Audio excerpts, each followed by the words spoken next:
Hola, Lalo, buenos días. Buenos días. Buenos días, profe.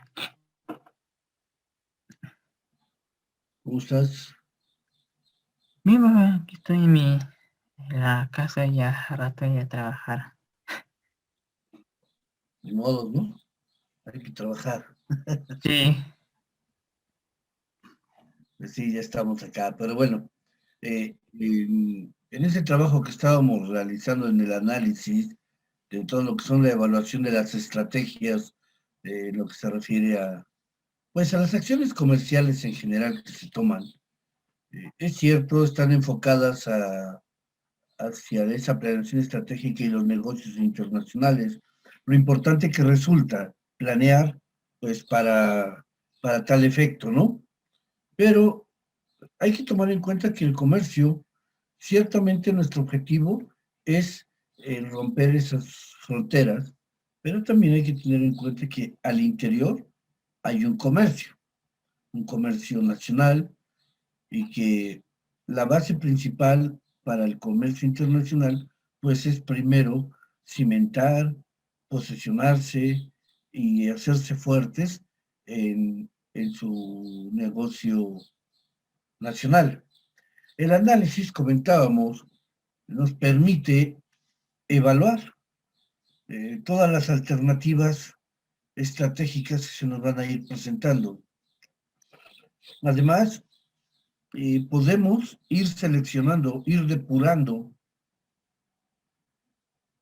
lo que realmente una empresa debe de realizar para este efecto. Por ejemplo, este trabajo analítico, si ahorita ustedes tienen una hoja, por ejemplo, pónganle en el centro, pónganle el objetivo. El objetivo en este caso es, pues, llegar o incursionar a un mercado internacional con pero ¿cómo lo voy a hacer? A través del estudio, a través del trabajo que se realiza para conocerlo. Yo ahí ya estoy planteando mi objetivo analítico y entonces tengo que entrar al plano de válgase, de la planeación, al campo de la planeación, donde precisamente al hacer este análisis de la problemática podemos encontrar alternativas, acciones estratégicas que me pueden a mí ayudar finalmente a seleccionar estas acciones que yo debo de realizar. Y precisamente comentábamos del triple análisis. El análisis de la oportunidad, de la conveniencia, es cuando nosotros vamos ajustando durante el camino. El análisis de aceptabilidad es cuando conocemos hasta qué punto aquel beneficiado con mi producto se ha identificado y lo ha aceptado. Y el análisis de factibilidad. Aquí, cuando hablamos de factibilidad, estamos nosotros prácticamente entrando a ese nivel de la situación sociopolítica y económica que priva al país. Entonces, aquí para que vean, sí se necesita prácticamente hacer este tipo de análisis. Estoy buscando algo que se llama horario. Creo que hoy es 1:30, ¿verdad? sí, sí, Sí, sí. profe. Efectivamente.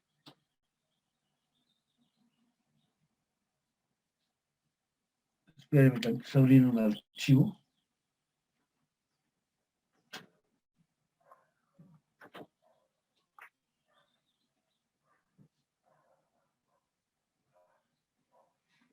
Perfecto.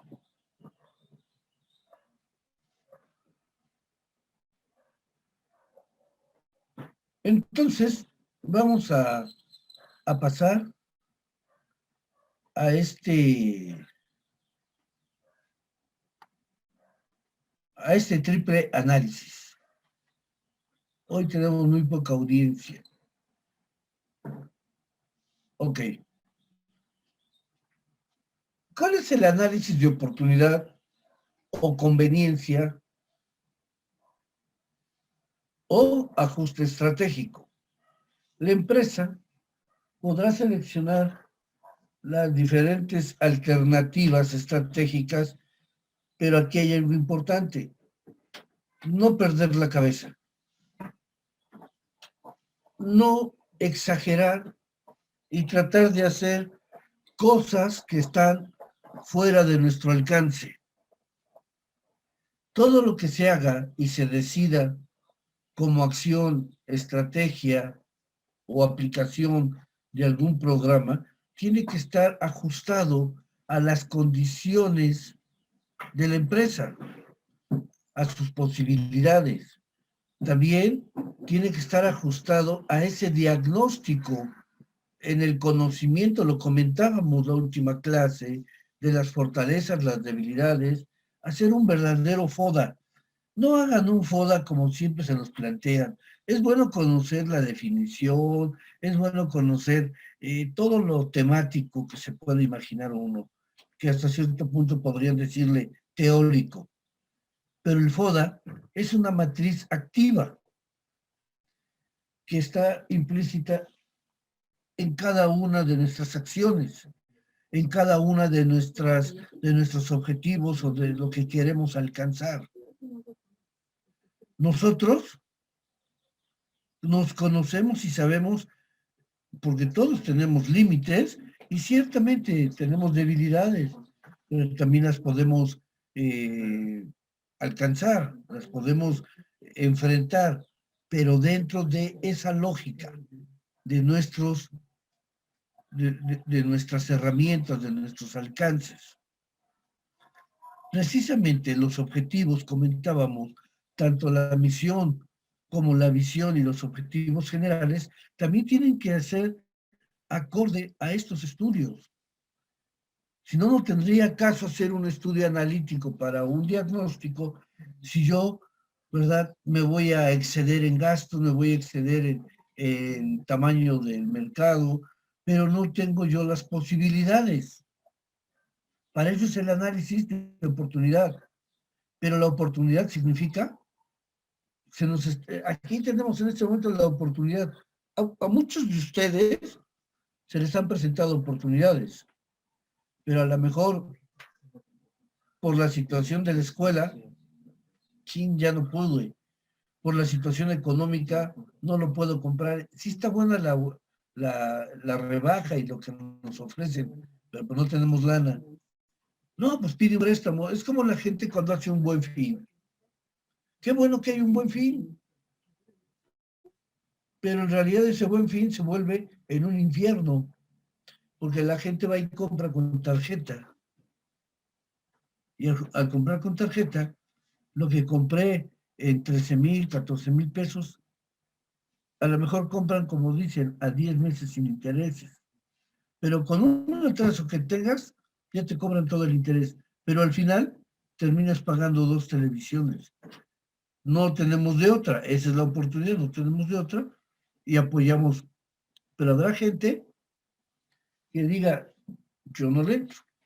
Si lo tengo, me lo compro, si no, no.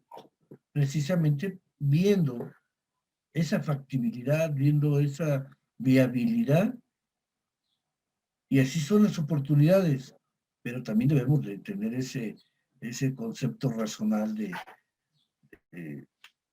no tengo lana, no me lo compro. Las empresas así deben de ser.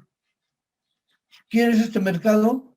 ¿Tienes manera de distribuir? Tu equipo, tu herramienta, todo lo que tienes produce la cantidad que va a demandar ese mercado. ¿Tienes parque vehicular? ¿Tienes al personal y tienes para pagarle al personal? Entonces, la misión, la visión, los objetivos generales también tienen que ir acordes a la situación de la empresa. Para eso es el estudio de análisis. Tenemos otro análisis, el de aceptabilidad. Entre estas alternativas, ¿sí?,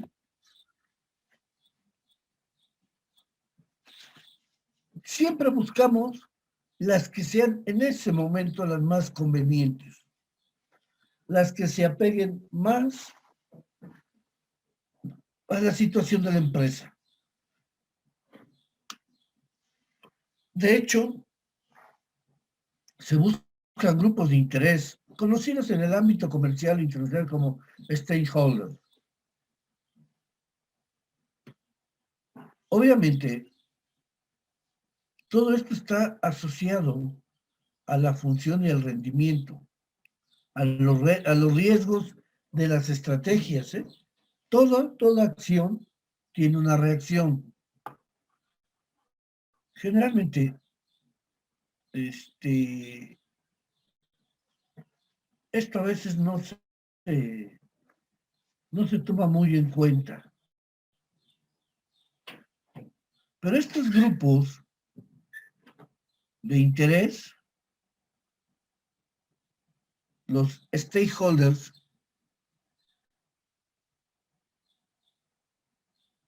se tiene forzosamente que estudiar de manera precisa. ¿Por qué? En realidad, ¿qué es un stakeholder? Esto cae principalmente en el área de la mercadotecnia, del marketing. Y los llamamos así porque son algunas partes, algunos grupos de interés que influyen en una empresa. ¿Quiénes influyen en una empresa? Los empleados, los proveedores, los accionistas, el gobierno. Se puede considerar incluso el gobierno como un stakeholder.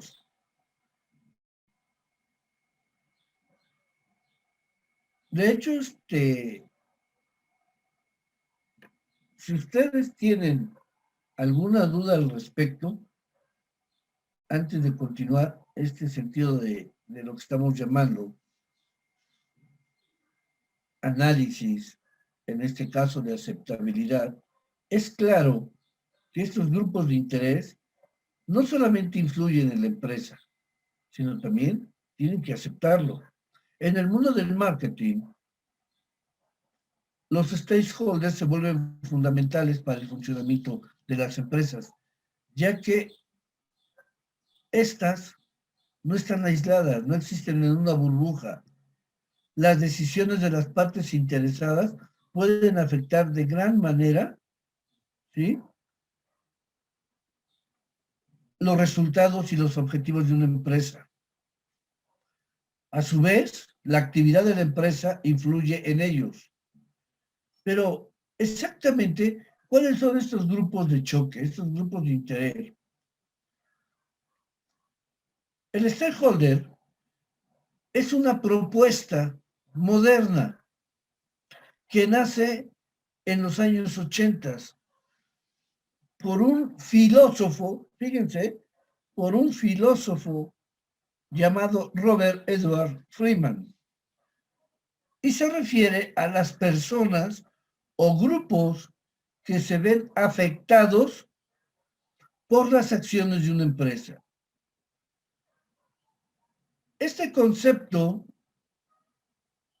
cobra mucha importancia, mucho valor, si pensamos que las acciones de una empresa no solamente influyen en los dueños y en los trabajadores, sino también hay daños colaterales o beneficios colaterales en terceros, como los proveedores, la competencia, los clientes. Ojo, esta es una propuesta contemporánea, los años 80, y es una referencia clara a las personas o grupos que se ven afectados por las acciones de una empresa. Y dicen, se vuelven muy importantes y muy valiosos porque las acciones de la empresa no solamente afectan o influyen en el dueño y en el trabajador. Eso era lo que se pensaba. En una decisión empresarial, pues primero se voltea a ver al interior, a los dueños y a los trabajadores, sino que también, si una empresa decide no ir a ese mercado, no solamente afecta al dueño ni a los trabajadores, sino qué va a pasar con todos esos proveedores, qué va a pasar con todos los clientes que ya esperaban ese producto.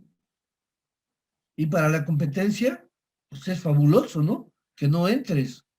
Al revés, ¿qué pasa si la empresa decide entrarle? Se abren campos de oportunidad, porque me van a conocer en otro país, pero además voy a tener la oportunidad de enviar a algunos trabajadores de nosotros a la sucursal que voy a abrir en ese país y se van a capacitar áreas de oportunidad para unos trabajadores. Vean cómo, vean cómo esta acción ya está influyendo, ya está influyendo en el patrón y en los trabajadores. Ahora, ¿cómo va a influir esta decisión? El proveedor feliz, porque van a aumentar sus compras o sus ventas para la empresa o la compra de la empresa para el proveedor y hay más ingreso. La competencia pues va a estar expectante ante la entrada de esta nueva empresa y los clientes habrán encontrado una nueva alternativa de compra. Vean cómo afecta en ambas situaciones. Si nosotros nos vamos un poquito más allá, podemos decir que las acciones de la empresa también pueden afectar a las familias de los trabajadores. Para bien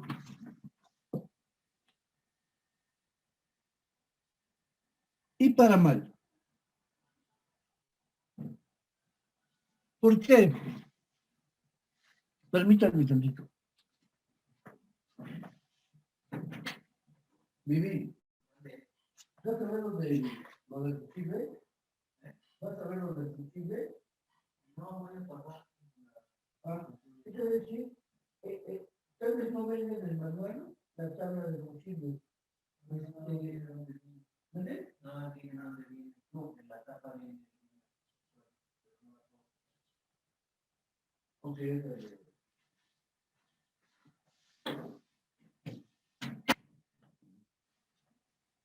perdón. Decíamos, ¿por qué afecta a las familias? ¿De qué manera afectaría, por ejemplo, estas decisiones empresariales? Imagínense que le digan, vamos a pensar, a su papá, tú eres seleccionado para irte a hacer este trabajo, vas a estar, te vamos a trasladar a Europa, específicamente a Alemania. ¿Por qué? Porque la empresa se abre allá la sucursal, esa decisión empresarial de abrir una sucursal, entonces necesitamos gente con experiencia y obviamente mejorando salario, te vas para Alemania. ¿Afecta o no a la familia?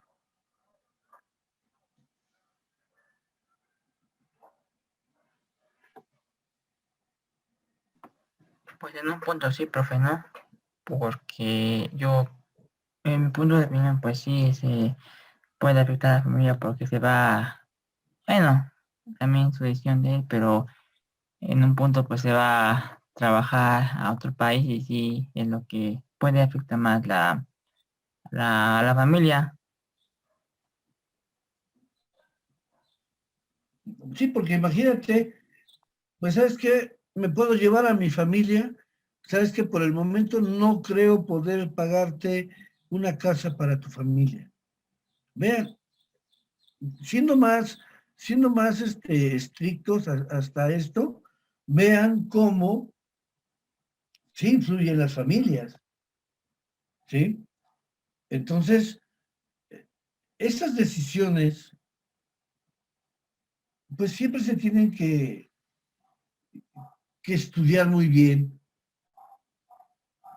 porque estos grupos de interés, estas decisiones, cuando hablamos de grupos de interés, estamos hablando de los dueños, estamos hablando de los trabajadores, estamos hablando del proveedor, de la competencia, del cliente, pero transportándolo, hablamos de las familias.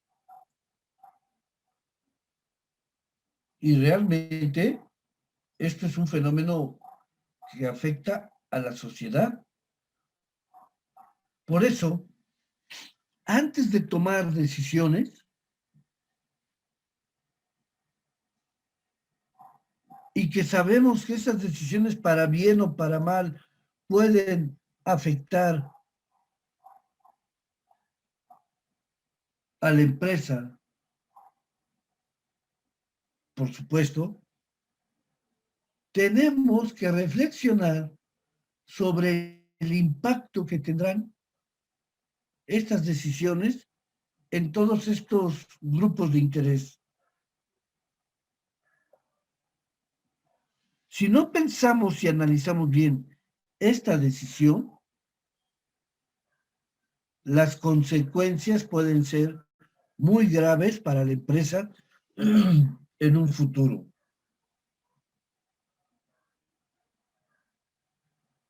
En este caso, por ejemplo, ustedes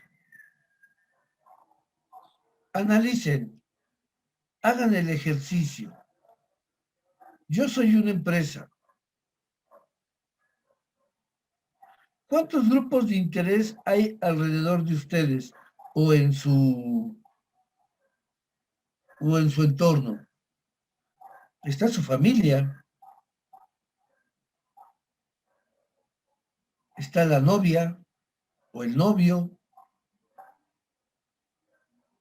está la sociedad, están sus amigos, su escuela, su trabajo.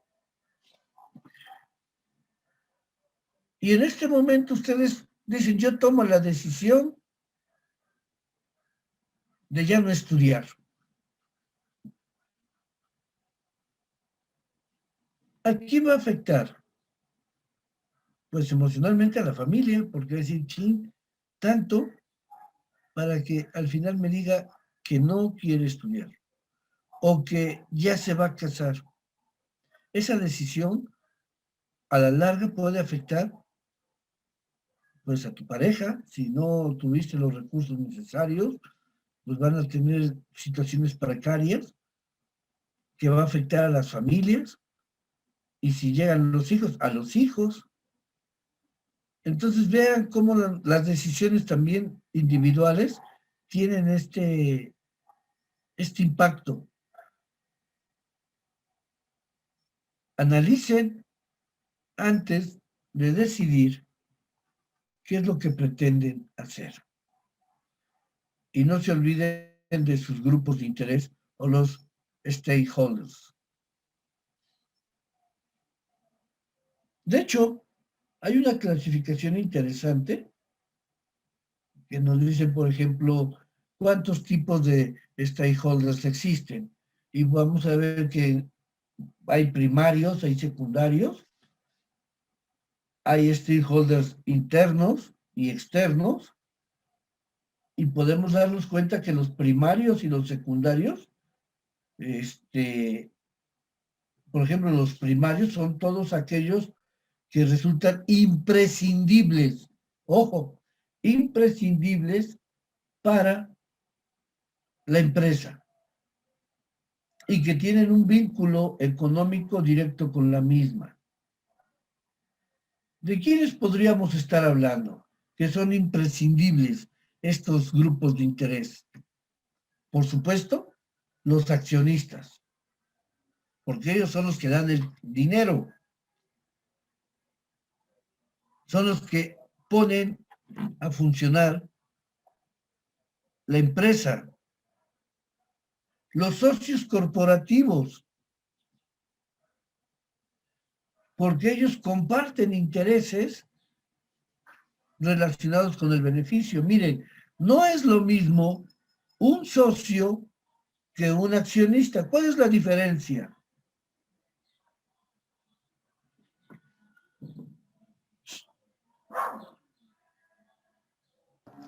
¿Podría ser que el socio preste el dinero y el accionista da el dinero?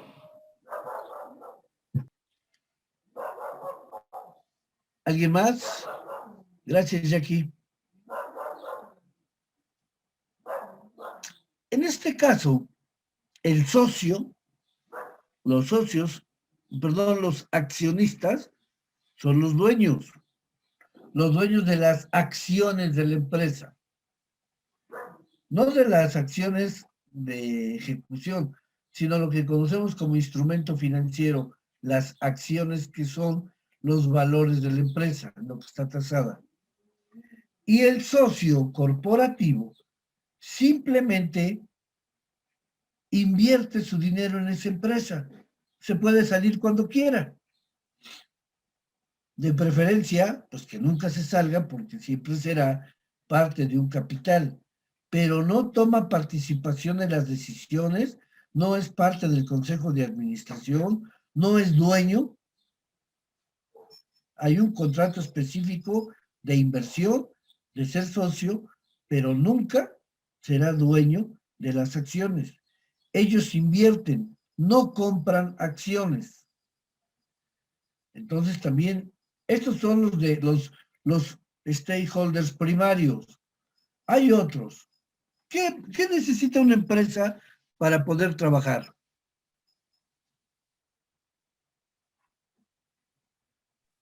Capital. Lo, sí, el capital, además de los accionistas para el préstamo, todo, ¿Qué dijiste? ¿Les qué?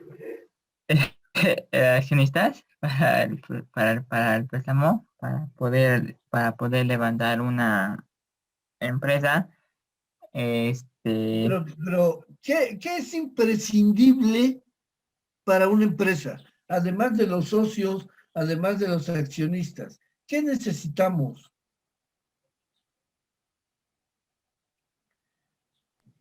Necesitamos una estrategia para poder hacer realidad el objetivo de lo que se necesite en esta empresa.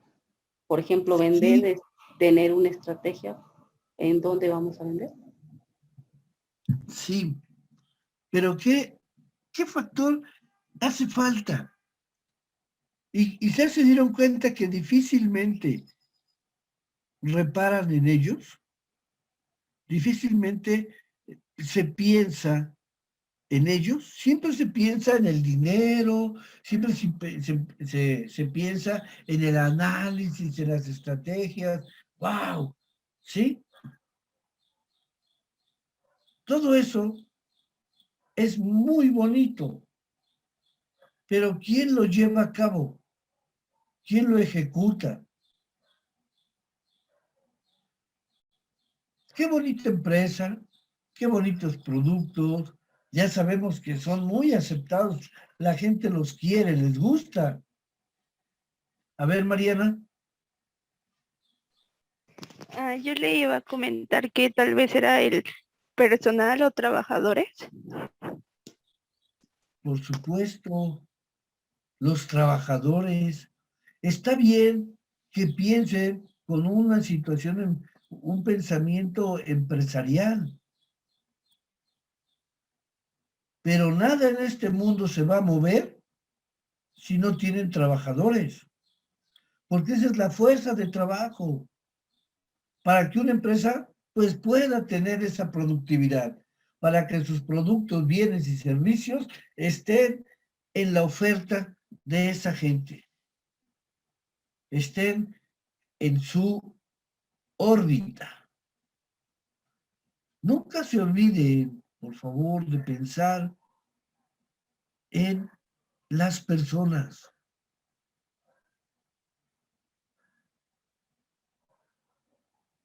Sí, las empresas, decía Carlos Marx en sus teorías, ese fetichismo al dinero. Hay que invertir, sí, necesitamos dinero, sí. Dice, pero hay gente que dice expresiones como, voy a poner a trabajar mi dinero. ¿Ustedes han visto el dinero trabajar alguna vez? ¿Han visto caminar las moneditas y los billetitos que anden caminando trabajando? ¿Alguna vez lo han visto? No, he visto personas, gente. Entonces, también hay que pensar en las personas y los empleados, los trabajadores, la fuerza laboral es un stakeholder primario, indispensable para la empresa. Yo no entiendo una empresa sin trabajadores. No sé ustedes, pero yo no. Por mucha tecnología que exista, y los robots, y todo,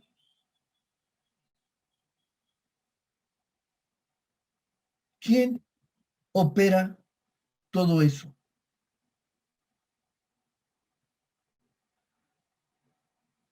Hay que tomar en cuenta eso, ¿eh? Entonces, estos son los... Y faltan otros muy importantes. Mire, ya tenemos a los accionistas o dueños, ya tenemos a los socios, ya tenemos a los trabajadores. ¿Quiénes nos faltarían?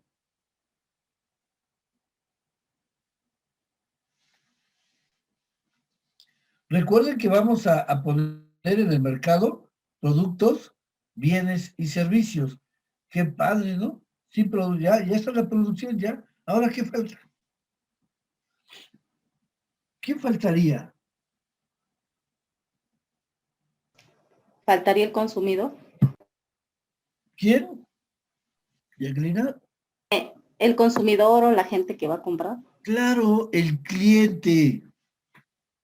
Entonces, imagínense una empresa sin clientes.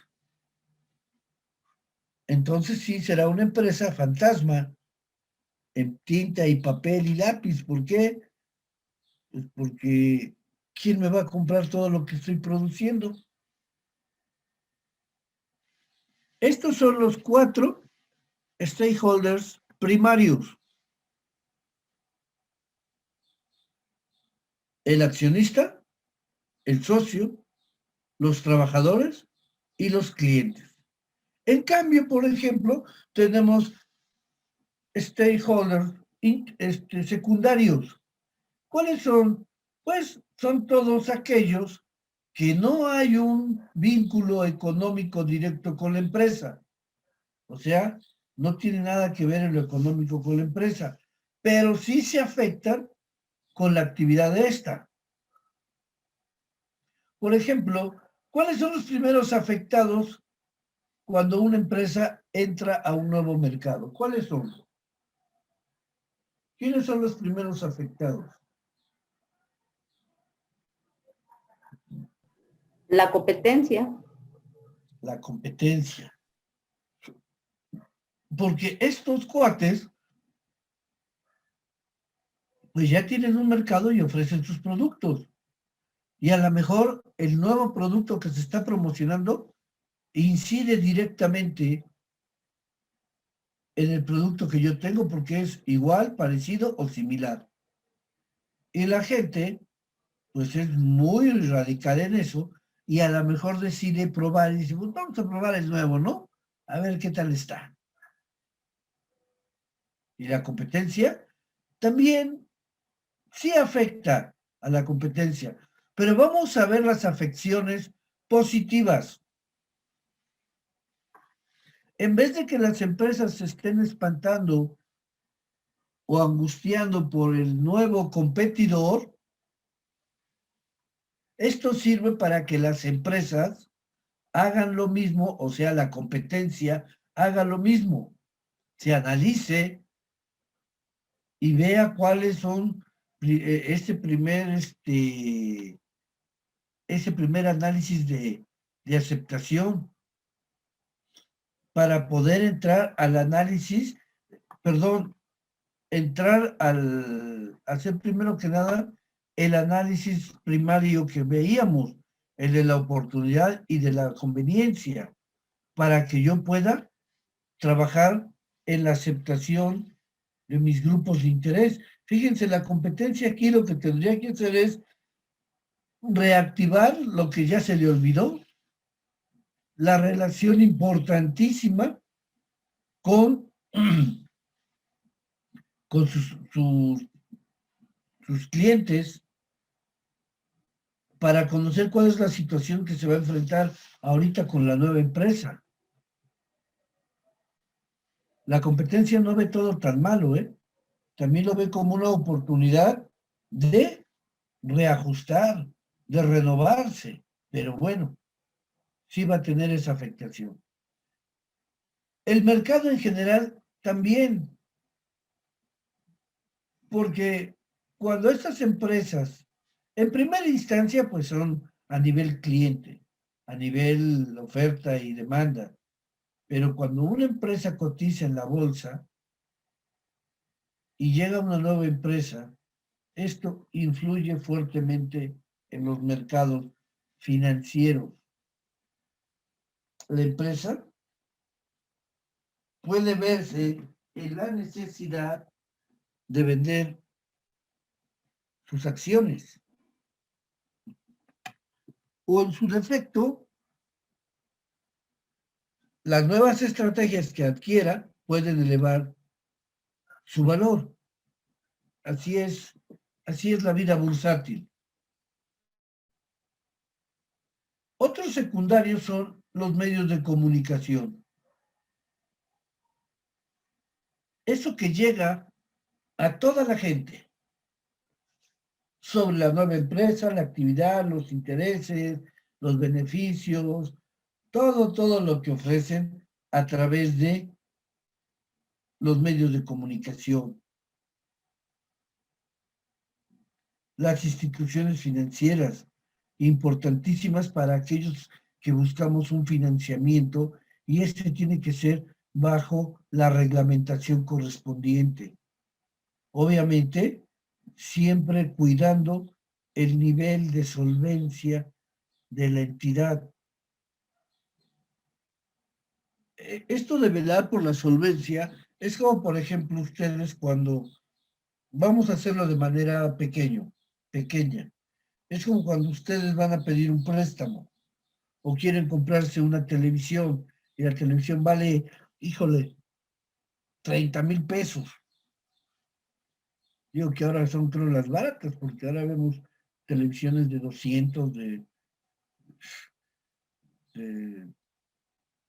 más de 200,000 pesos, es una locura, pero hay gente que la compra, ¿no? Pero yo quiero un crédito que me financie mi televisión. La empresa, yo soy su cliente, pero me va a pedir algunos documentos. ¿Por qué? Porque quieren primero verificar y cuidar que va a regresar y van a recuperar su dinero. Segundo, que yo legalmente vea que el que quiere el financiamiento tiene la capacidad de solvencia. ¿Qué significa eso? Que con los descuentos que se le hace al trabajador de impuestos, seguro, cuotas sindicales, algún préstamo personal en la empresa, a lo mejor su casa de Infonavit, tengo que sumar lo que le quitan o le retienen más bien. Y entonces, si yo le voy a descontar mensualmente, tiene que pagar por la televisión 2,000 o 2,500 pesos, según sea el plazo, me doy cuenta que lo que le queda ya está fuera de la ley, porque ya no le queda por lo menos el 60% que pide la ley en el salario de un trabajador, sino que a lo mejor se va a quedar con un 40, con un 50, y eso ya es grave, muy grave. Por eso se busca la solvencia y no afectar la vida y la estabilidad de la persona. No es nada más pedir por pedir.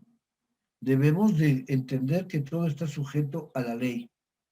Y bueno, pues tenemos a los proveedores, a esa gente que nos compra, más bien que le compramos, y que es importantísimo el proveedor para la actividad económica de una empresa. También están los que se le conocen como superintendentes o subcontratistas, que aunque no trabajan en la empresa, la actividad económica, pues obviamente en la provisión de un servicio, pues es muy importante. No confundir con las outsourcing. Este es otro boleto. Y tenemos, por ejemplo, por último, de los secundarios, a los partidos políticos, a las iglesias, sindicatos, que tienen otros intereses, pero que son importantes. Los valores sociales, los derechos sociales y los laborales, haciendo referencia al partido político, los valores, o más bien a la iglesia. A los políticos, pues no sé si vean por los derechos sociales, y a los laborales les corresponden los sindicatos. Esos son los stakeholders que aparecen en el análisis de aceptabilidad.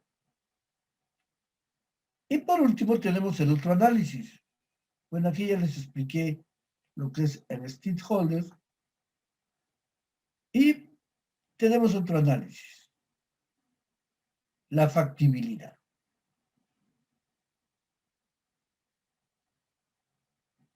¿Qué es la factibilidad? Es el verdadero estudio que se realiza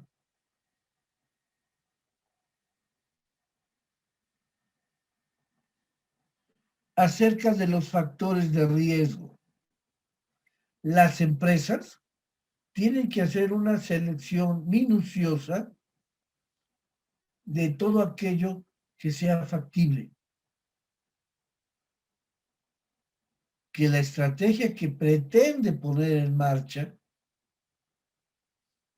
tenga todos los recursos y toda la capacidad. Por eso al inicio les decía, lo importante que resulta que las personas conozcan de lo que son capaces, conozcan sus recursos,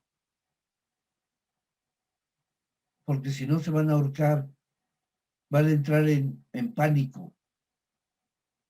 Es importante tener en cuenta que siempre que se acerca el momento de iniciar el proyecto, es porque estoy y tengo todas las posibilidades de hacerlo. No solamente a lo mejor en el dinero, o en los recursos, o en las capacidades, sino también en la potencialidad que puede tener mi negocio. En todo aquello que aún no está en nuestro terreno, pero que en un futuro hay una alta probabilidad de poseerlo.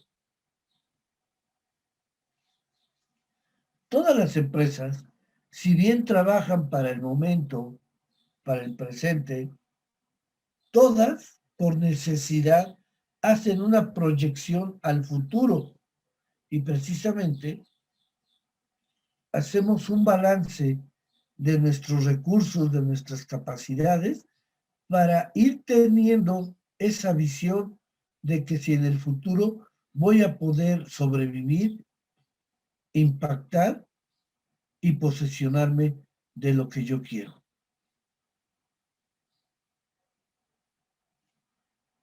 Esto no es tan sencillo porque podemos nosotros proyectar muchas cosas, pero, entra el pero,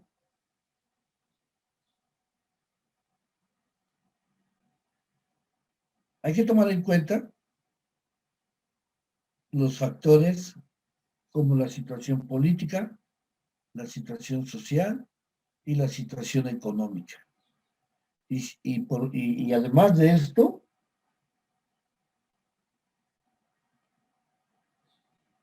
también pudiera ser, como en este momento, alguna situación de salud. Entonces, lo que nosotros podamos pensar para el futuro es bueno, pero siempre debemos de tener en mente que pueden cambiar las situaciones por obvias razones. Nosotros no controlamos los fenómenos sociales, políticos y económicos, y menos los fenómenos naturales. Así que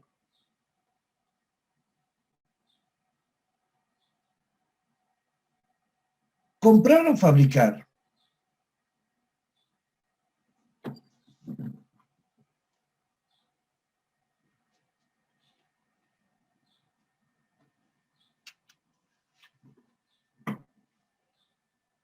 Es una de las decisiones que, bueno, son muy frecuentes en una empresa. Tomar una decisión correcta, esto, bueno, para empezar, no existen las decisiones perfectas.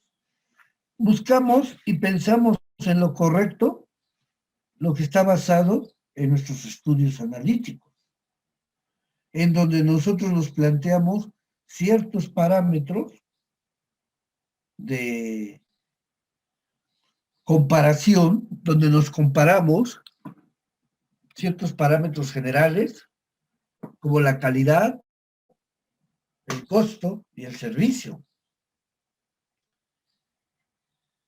¿Qué es un parámetro?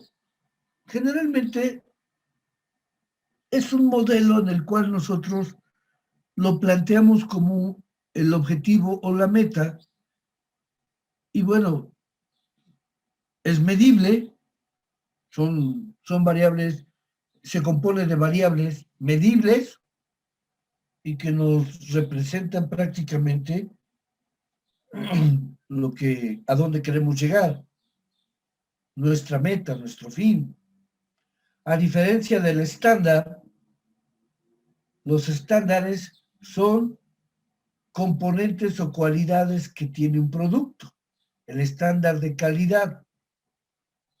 Y cuando hacemos una referencia, lo que hacemos es creamos un prototipo y todo tiene que ser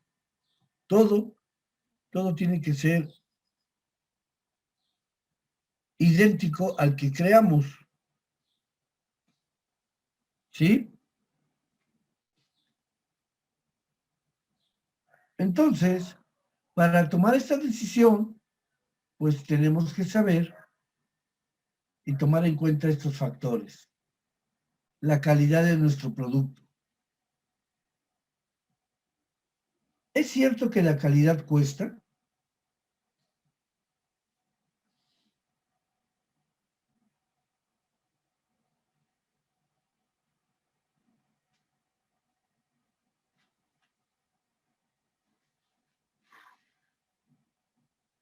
La mayoría de los empresarios utilizan referencias. Estas referencias son resultado de algo más grande, algo general, pero tienen una característica. Son situaciones que ya pasaron, son anteriores. Nosotros no vamos a poder proyectarnos al futuro, no lo vamos a poder hacer si no analizamos el pasado. ¿Por qué es importante el pasado?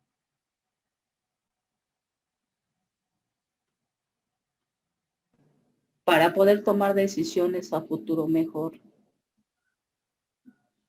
Claro, es el aprendizaje, es la enseñanza, es la oportunidad de todo aquello que tal vez yo no haya podido realizar bien, es mi oportunidad de analizarlo y hacerlo bien. Entonces, el pasado representa ese libro que nos va a enseñar a tomar decisiones basadas en el razonamiento. Por eso se llaman decisiones racionales. Y aquí vamos a ver una clasificación en dos grupos. Y la otra ocasión yo les decía, por ejemplo, yo tengo un conflicto de que es tan fácil ausentarse una semana, 2 semanas, 3 semanas, un mes. Y es tan fácil decir, es que tuve un problema, aquí está mi justificante. Sí, está bien, qué bueno que lo justifican, perfecto. Pero hay un pequeño problema. ¿Qué pasó, Lalo? No, perdón. Sí, perdón. No, nada. Hay un pequeño problema. El que tú me justifiques es correcto, pero el tiempo que tú no has asistido a las aulas, ¿cómo pretendes recuperarlo? Y entonces es cuando yo les digo, hagan en esta primera clasificación, hagan una tabla de lo que es más importante. Y en esa tabla vayan descendiendo hasta lo menos importante.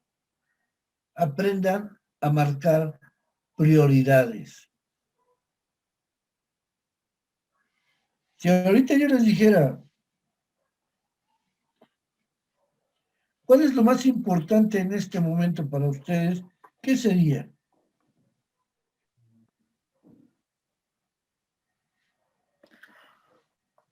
Para mí sería la clase, profe, que me enseña cada sección algo más. O sea, tu escuela.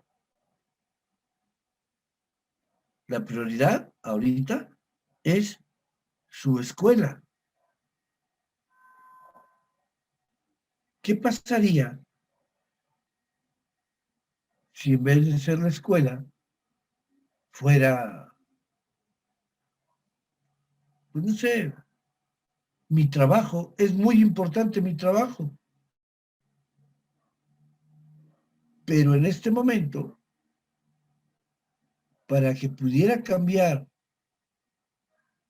tu situación, decidiste estudiar. Entonces, dale la importancia que requiere. Y no la pongas en el segundo plano.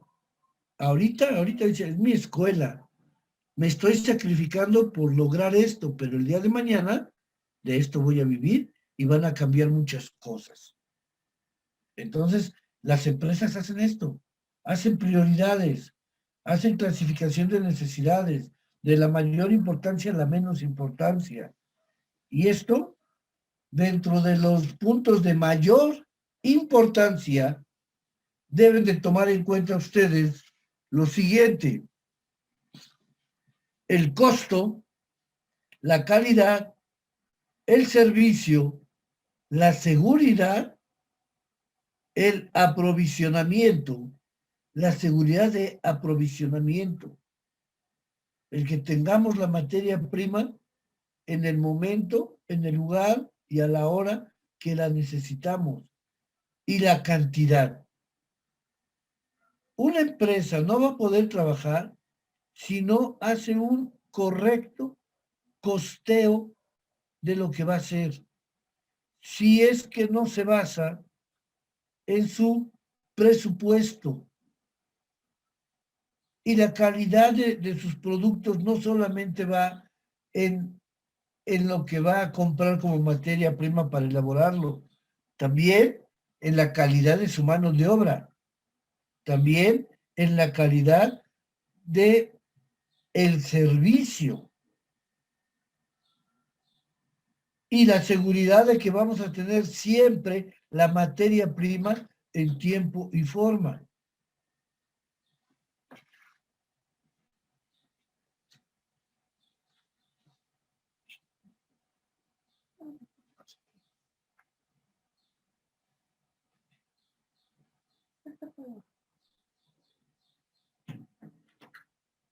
¿Sí?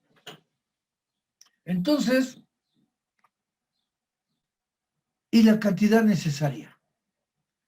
Yo no puedo pretender entrar a un mercado con una producción limitada, porque puede ser contraproducente. Gastar dinero, servicio, proveedores, todo, para que al final digamos, ¿sabes qué? Sí entré al mercado, pero me salí por, porque no tengo la capacidad para cubrir ese mercado. Eso ha de ser verdaderamente frustrante. Por otro lado, los puntos que están dentro de lo que se pudiera considerar de menor importancia, yo les voy a decir algo. En mi concepto,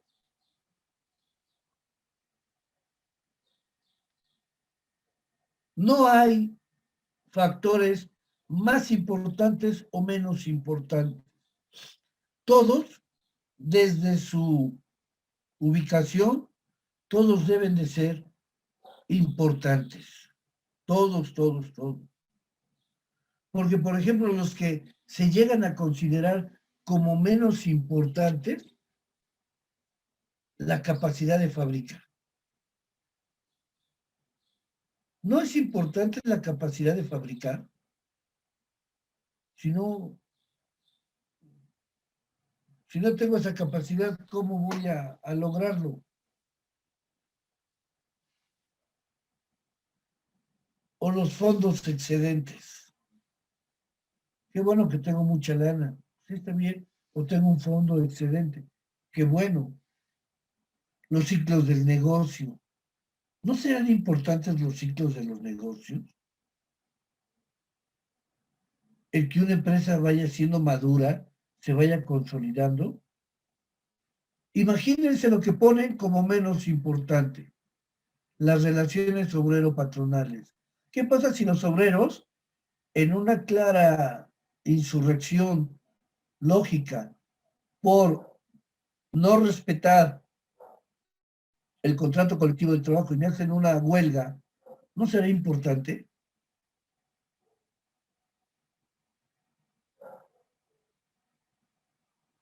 Y para mí una de las cosas más importantes es la fuerza de trabajo, pero más la fuerza de ventas.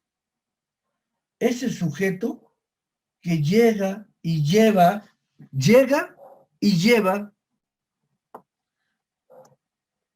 a la casa de los consumidores mis productos. ¿Sí? El vendedor es la persona,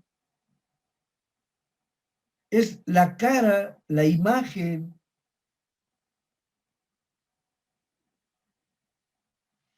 de la empresa. ¿Cuántos de ustedes conocen? ¿Cuántos de ustedes conocen al dueño? Digo, a lo mejor han oído hablar de él, pero ¿algunas veces han interactuado con el dueño de Walmart, de Aurrera, de Comercial Mexicana, de Soriana, de la Ford, Volkswagen? ¿Han interactuado con el dueño alguna vez? No, profesor. ¿Quiénes dan la cara por una empresa?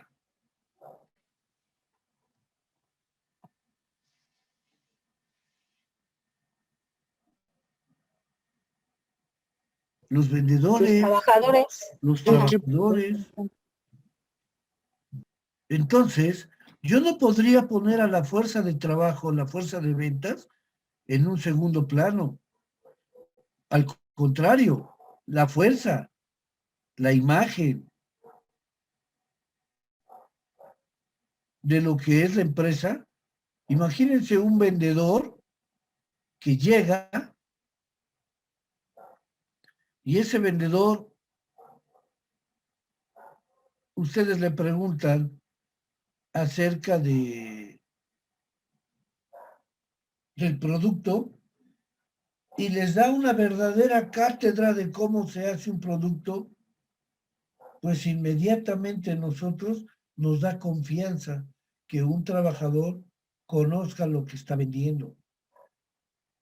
Entonces, ¿es importante o no es importante la fuerza de ventas?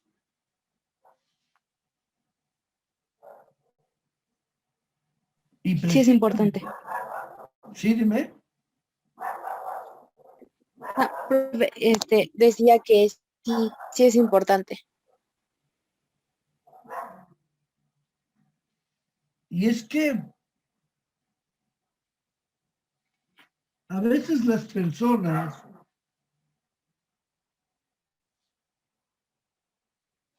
que hacen esto no se dan cuenta que cuando lo hacen no se puede clasificar algunas cosas. ¿Por qué? Porque todo se tiene que cuidar para beneficio de la empresa, para las acciones estratégicas, todo. No hay nada que digas, pues un conflicto laboral, pues no pasa nada. ¿Cómo no va a pasar nada? Te afecta la producción, te afecta los costos, te detiene el ingreso, las ventas, no hay producto. El vendedor, ¿qué va a vender? Y si viene un juicio jurídico, peor tantito. Vienen las multas, en fin, todo es importante. Pero bueno, los estudiosos lo clasifican de esta manera.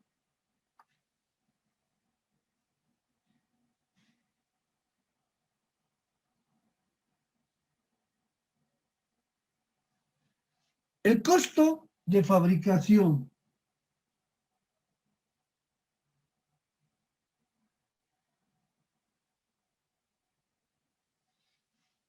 Para todas las personas que en vez de comprar prefieren vender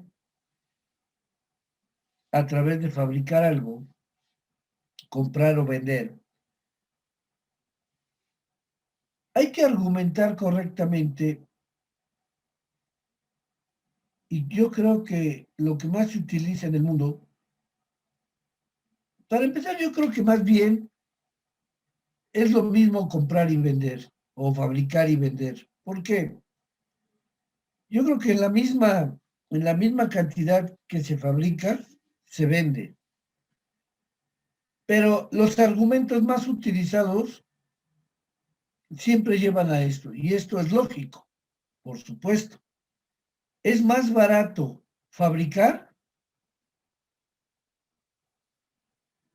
o vender?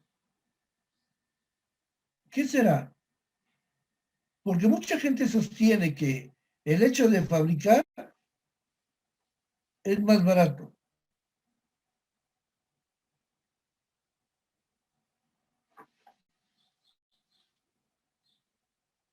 Porque prácticamente no le preocupa vender en ese sentido. Tal vez tenga distribuidores. Pero yo creo, por lo que uno ha visto, todo tiene un costo lógico y en su debida dimensión. Cuando ustedes fabrican,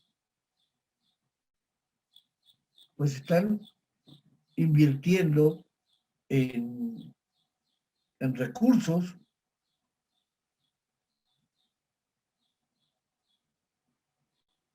Y yo creo que la razón verdadera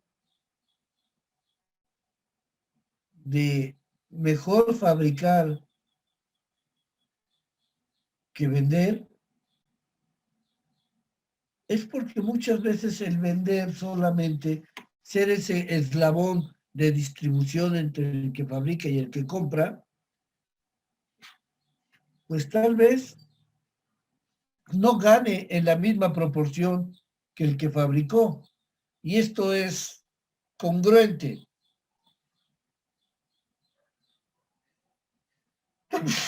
¿Por qué es congruente?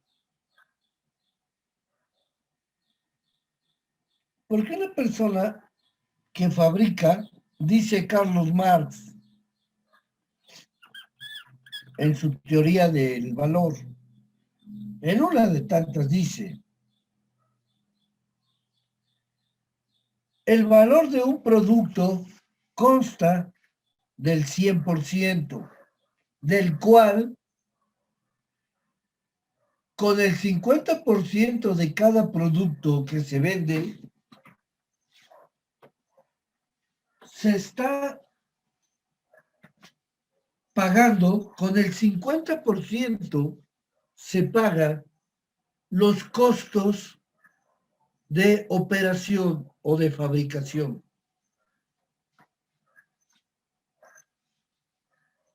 Y el otro 50% es utilidad neta para el fabricante. Por eso yo creo que deciden comprar, fabricar. Porque si este producto vale 100 pesos, un producto, y cuando lo vendo yo para que alguien lo revenda, con el 50% del valor ya recuperé todos los gastos de operación. ¿Cuáles son los gastos de operación? Aquí hay varios que estudian contabilidad. ¿Sí? ¿Sí hay algunos?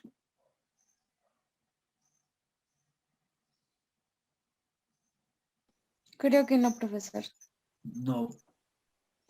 ¿Qué son los gastos de operación? Mano de obra, materia prima, luz, energías, materiales, mano de obra indirecta. Y entonces yo ya estoy sacando el dinero para pagar eso, con el 50%. El otro 50% es utilidad. Utilidad de la cual no participa el obrero. A él no le toca nada de ese dinero. Entonces es mucho más rentable fabricar porque yo lo vendo y tengo una ganancia prácticamente del 50%. Ya pagando nómina, pagando todo. Ahora imagínense por qué es importante fabricar. Si un trabajador hoy realiza 100 pantalones, al obrero yo no le voy a pagar una cantidad por cada pantalón que haga. Eso no es así. Yo le pago su sueldo diario y le voy a pagar 200 pesos. Y si hizo 100 pantalones hoy, que yo voy a vender en 300 pesos, y 100 pantalones, ¿cuánto es 100 por 300? ¿Cuánto es 100 por 300 por ahí? Son como 30,000 pesotes, ¿verdad?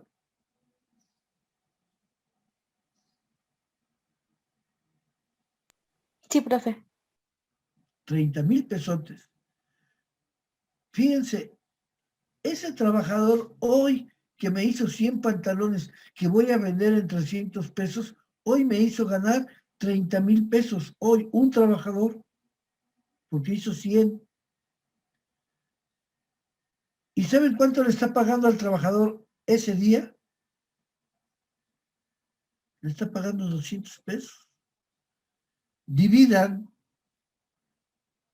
200 entre 100 pantalones y cada pantalón le está costando ¿cuánto? 2. Bueno, aquí dice 2. 100 pesos, 100 pantalones entre 200 pesos. ¿Cuánto le cuesta cada pantalón que se lo hagan? ¿2 pesos?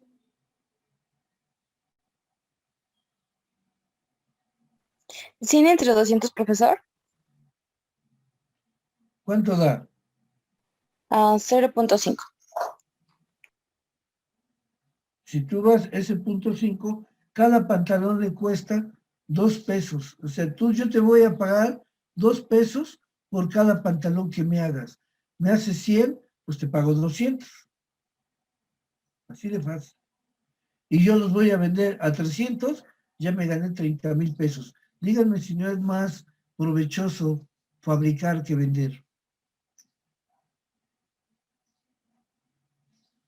Sí, sale mejor. Y de ese dinero, decía Carlos Marx, por eso es que es un abuso del capitalista. ¿Qué pasó, Jackie? No, profe, se prende.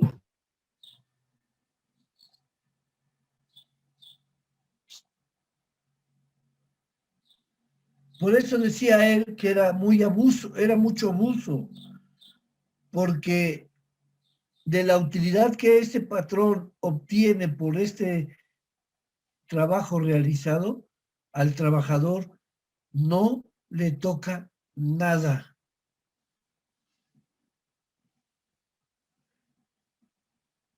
Por eso decía Carlos Marx, al trabajador no le pagan la calidad de su producto, la calidad de su mano de obra, le pagan el trabajo.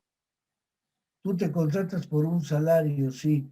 Imagínense los que tienen muchos trabajadores produciéndoles y hoy se hizo 30,000 productos se hicieron hoy. Yo una vez le pregunté fui a una visita a Bimbo y yo soy preguntón por naturaleza. Me encanta, le voy a preguntar. Llego y le digo, oye, ¿cómo sacas tu producción para el día de hoy? Ya, bueno, pues mira que el vendedor llega y saca su aparato y lee el código de barras, digita lo que está vendiendo, llega al área informática y se recopila toda la información y entonces a mí cuando me mandan esto yo lo veo y ya viene la orden que debo de producir 1,000,000 de pan blanco, de esos de caja. Pero de ese 1,000,000, tantos tienen que ser blanco, extra grande, grande y mediano. Tantos deben de ser ese que lleva el que le llaman sandwichero, que exactamente trae una cantidad exacta para los sándwiches. También lo venden. El que se hace con leche, el que se hace con cereales. O sea, ¿cómo? Y si tengo que hacer 1,000,000 de piezas. Claro, lo hace una máquina. Pero ¿cuánto le pagarán?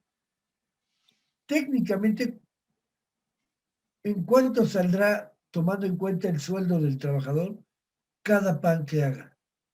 Cada paquete de pan. Si un paquete lo venden en 30 y tantos pesos, 40 y tantos pesos, y si tú ves la cantidad de producto que utilizan para un pan, de verdad no se lo imaginan, ¿eh? ¿Alguien ha ido de ustedes a Bimbo? ¿Alguien ha ido? No, profe, yo no. ¿Dónde, profe? Perdón, adentro de la, sí, adentro de la fábrica. No, Sí, me han contado, pero nunca he entrado. bueno, si ustedes vieran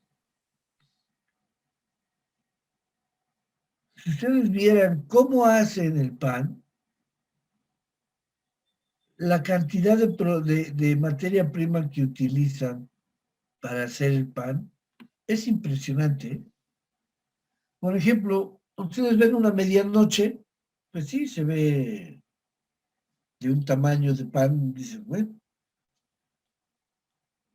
no lo van a creer, pero imagínense un molde de la forma de la medianoche, donde hacen los hot dogs. Imagínense ahorita un hot dog, una salchicha hervida, no frita, hervida, con tocino frito, con champiñones, con piña y jamón, con salsa capsu, mostaza y unas rajitas, no de vinagre, unas rajitas fritas en aceite así, para darle la mordida. ¡Ah, qué delicia! Pero bueno, ya los antojé. Si ustedes vieran, agarren, y eso ya es una exageración lo que les voy a decir, ¿verdad? Pero agarren, por ejemplo, un tubo de pasta de dientes y exprímanle una línea en el molde, digo, para hacer la comparación. Esa cantidad de producto tan delgadita que tienen en el molde, cuando sale del horno, sale como conocen el pan esponjado. Es bien poquita la materia prima para cada medianoche. Ahora imagínense para todos, pues sí, es una cantidad, pero es mínima, no es tanto. Por eso les deja tanta lana, porque saben y se trabaja bien ese tipo de cosas. De hecho, Marx decía que al trabajador le pagan el trabajo, pero no lo hacen partícipe de las ganancias por la calidad del producto. ¿Por qué esos productos tienen calidad? ¿Por qué? Porque está hecho por las manos de obra De o los por otros, las manos de un trabajador. ¿verdad? Y eso no le reconocen al trabajador. Le pagan el trabajo. Ahí está tu lana, ahí están tus 200 pesos diarios a la semana. Te voy a pagar 800 pesos semanarios. Pero en esas 8 horas que son 8 por 6, 48 horas que trabajaste a la semana, hiciste una producción aproximada de, vamos a imaginar así, 100 diarios, 600, 100 por, serían 600 pantalones a la semana. Y yo te pagué 800 pesos. Y esos 600 pantalones, ¿cuánto dinero me dejan? ¿Eh? Casi Ah, lo doble. ¿mande? ¿Mande? Casi le deja lo doble de ganancia. No le deja, híjole, es una cantidad increíble lo que ganan.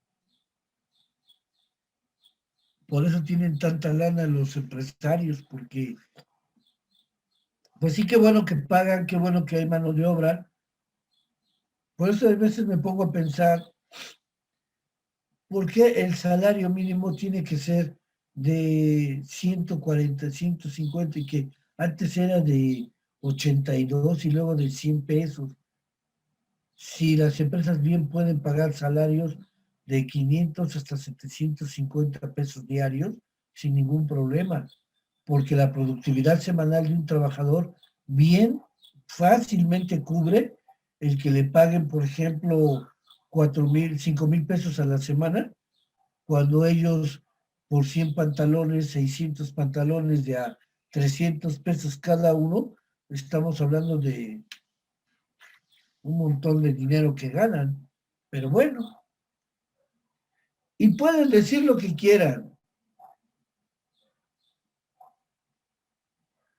pero la verdad, ganan mucha lana.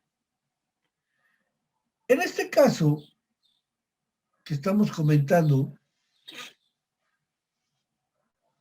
en primer lugar, nunca será posible llevar a cabo una corroboración o comprobación de algo en el costo, en el servicio, la calidad del fabricante y del vendedor.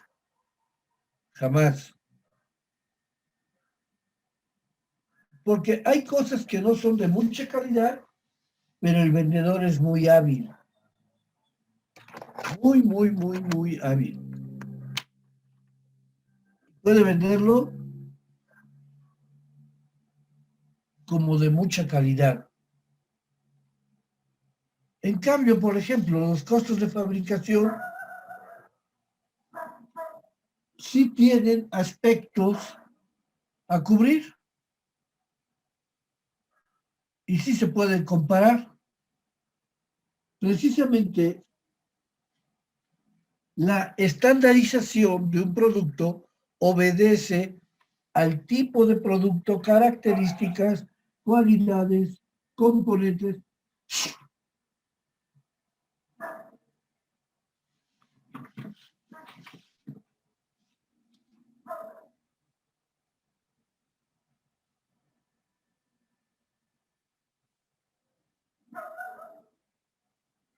Y eso siempre va a ser el trabajo de una empresa.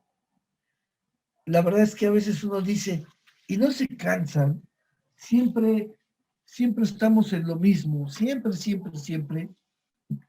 Lo que sucede, básicamente, es que las empresas tienen que cuidar los costos. Este es un trabajo muy pesado, estar pendiente del material, de la materia prima, si tu materia prima es de importación, es de exportación, perdón, es nacional o es del extranjero, si tus componentes del producto, algunos vienen de otro país o se hacen aquí, tener ese comparativo de proveedores. No, es algo muy cuidadoso esto. De hecho, es una especialidad, el contador, el especialista en costos, del cual le deja mucho dinero. Un buen costista es importante para la empresa.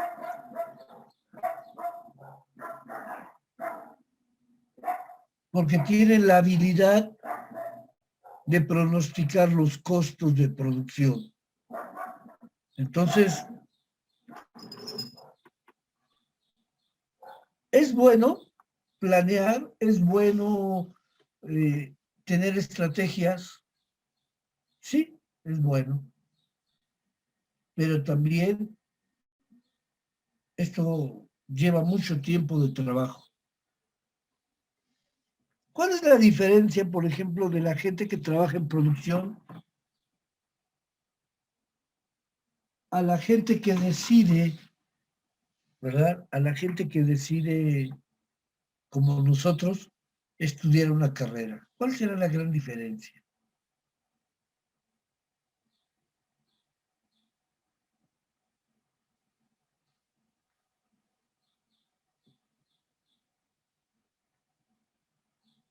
Es muy sencilla. Yo creo, profe, que la diferencia es que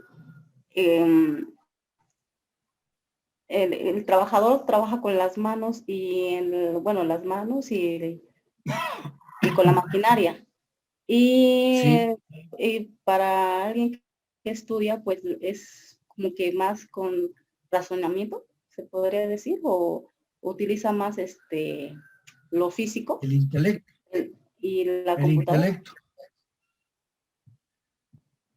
Pues más utilizas tu parte intelectual, tu parte del razonamiento. Y el trabajo ese nunca descansa. La gente que hace este tipo de estudios, y todos trabajamos igual en cualquier área administrativa, es una constante. El estar pendiente, el llevar a cabo, híjole, es muy, muy pesado. A veces el trabajo físico sí es pesado, pero el trabajo intelectual es desgastante, porque además te lleva a un grado de preocupación que incide directamente en tu organismo. Y entonces hay gente con problemas de gastritis, problemas de colon, problemas diabéticos, infartos,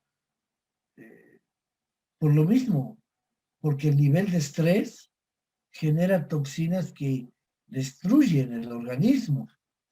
La preocupación.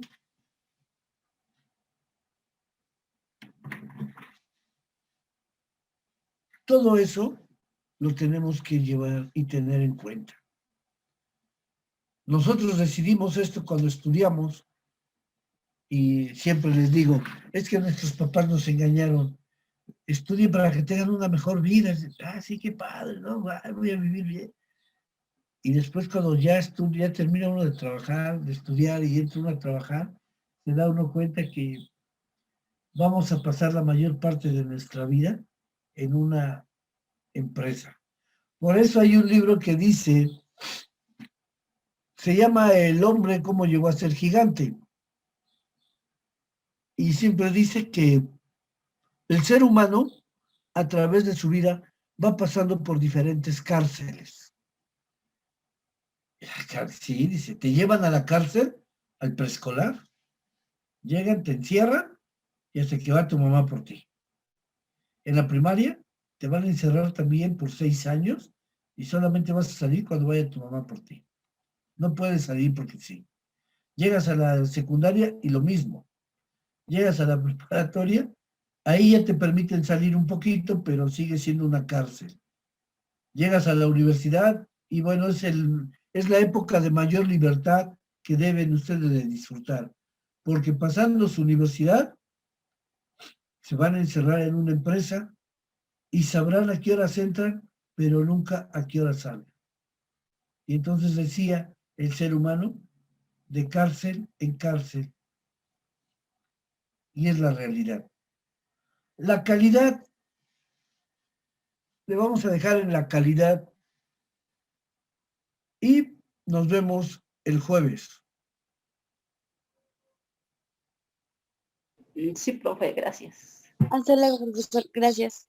El jueves nos vemos. Cuídense mucho, por favor. Sí, profe, hasta luego.